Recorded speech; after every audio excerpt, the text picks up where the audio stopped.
Hello बच्चों, let's read this question. The question is, obtain the expressions for resultant capacitance when three capacitors C1, C2 and C3 are connected in parallel and then in series. ठीक है, तो तीन capacitor हैं C1, C2, C3. ठीक है, तीनों का हमें एक रिजल्टेंट कैपेसिटेंस बताना है. ठीक है, रिजल्टेंट कैपेसिटेंस बताना है कि जब वो पैरेलल में है और जब वो सीरीज में तो कितना होगा. ठीक है, सो लेट्स राइट आवर की कंसेप्ट. तो जो हमारा की कंसेप्ट है वो है कैपेसिटर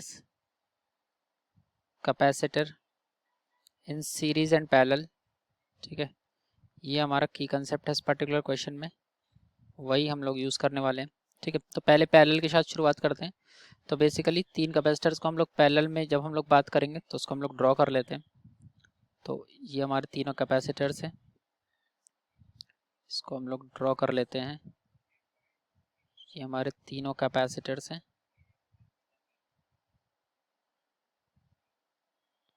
और तीनों कैपेसिटर हैं C1, C2, C3 तीनों कैपेसिटर्स हैं. पहले में चार्ज है Q1, दूसरे में है Q2, तीसरे में है Q3. ठीक है, इसको हम लोगों ने एक वोल्टेज V से कनेक्ट कर रखा है. ठीक है, बैटरी जिसका वोल्टेज है V. ठीक है, ये हमारी बैटरी है. थोड़ा सा रफ डायग्राम है but this is what we have. तो इस तरह से इसको हम लोगों ने कनेक्ट कर रखा है. ठीक है, तो इसको जब हम लोग हमारा इक्विवेलेंट कैपेसिटर में हम लोग इसको कन्वर्ट करेंगे तो क्या होगा. तो हम लोगों ने माना पहले वाले में चार्ज Q1 जा रहा है, दूसरे वाले में Q2 जा रहा है, तीसरे वाले में जा रहा है Q3.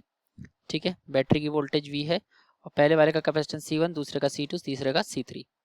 तो अब यहाँ पर हम लोगों को पता है ये सब चीज़ें और सप्लाई वोल्टेज V है. तो चार्ज ऑन कैपेसिटेंस 1.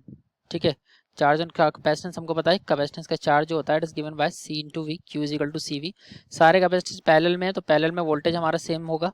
ठीक है, यानी कि अगर मैं Q1 निकालूं so that is nothing but C1 into V, क्योंकि V1, V2, V3 तो सब सेम है. ऐसे ही Q2 जो निकालूं वो हो जाएगा C2 इंटू V.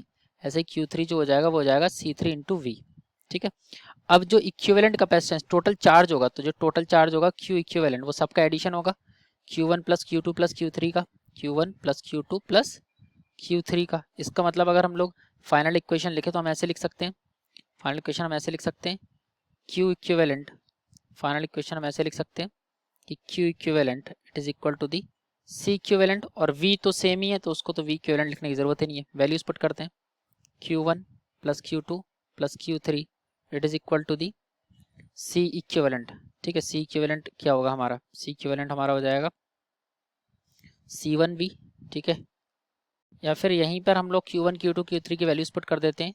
तो इसकी वैल्यू है Q equivalent Q1 which is C1V plus C2V plus C3V it is equal to the C equivalent into V.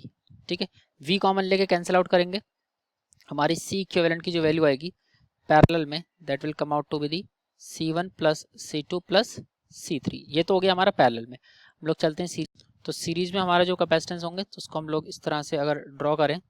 ठीक है, तो सीरीज में हमारा करंट तो हर जगह सेम रहता है तो इस तरह से हम इसको ड्रॉ कर देंगे. ठीक है, पहला, दूसरा, तीसरा.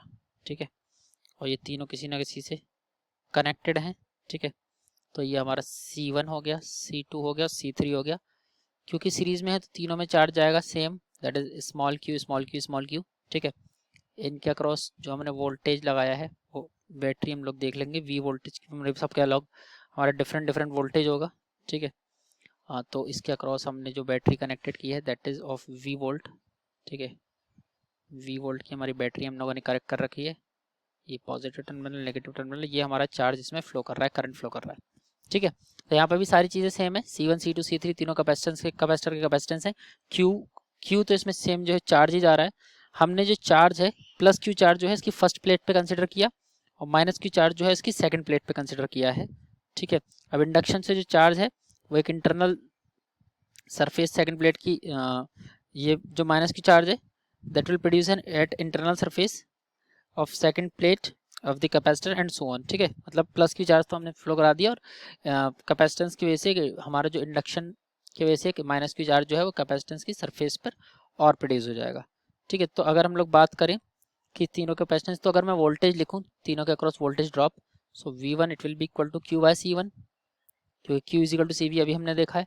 सिमिलरली V2 आ जाएगा Q बाय C2, Q तो हर जगह सेम है सीरीज है. ऐसे V3 आ जाएगा Q बाय C3 अगेन, और हमको पता है जो V होगा it is V1 plus V2 plus V3, values put करते हैं तो वी आर गेटिंग, तो यहाँ से हमें V की वैल्यू जो मिलेगी that we can write as Q/C1 plus Q/C2 plus Q/C3, ठीक है। और हमें पता है V जो क्या है टोटल वोल्टेज, तो ये जाएगा charge by capacitance, Q upon C equivalent भी हम लोग लिख सकते हैं, या फिर इसको हम लोग ऐसे लिख सकते हैं V इक्विवेलेंट, ठीक है, वो तो एक V ही है total, V equivalent it is equal to the Q equivalent by C equivalent, ठीक है। तो Q इक्विवेलेंट हमारा Q1 plus Q2 plus Q3 है, और Q इक्विवेलेंट तो हमारा Q ही है क्योंकि सेम है, और C इक्विवेलेंट हमारा सबका मिला के कैपेसिटेंस है, ठीक है। तो इसको हम लोग C इक्विवेलेंट लिख लेते हैं। हम लोग वैल्यूज पुट करते हैं सबकी, तो हमें वैल्यू पुट करने पर मिल रहा है Q by C equivalent it is equal to the Q by C1 plus Q by C2 plus Q by C3। Q निकाल के सब में से कॉमन निकाल के कैंसिल करेंगे, हमारा जो नेट कैपेसिटेंस आएगा तो ये होएगा Q by C equivalent it is equal to 1 by C1 plus 1 by C2, sorry it's not Q by C equivalent, it's 1 by C equivalent is equal to 1 by C1 plus 1 by C2 plus 1 by C3। ये हमारा capacitance का expression होता है series में।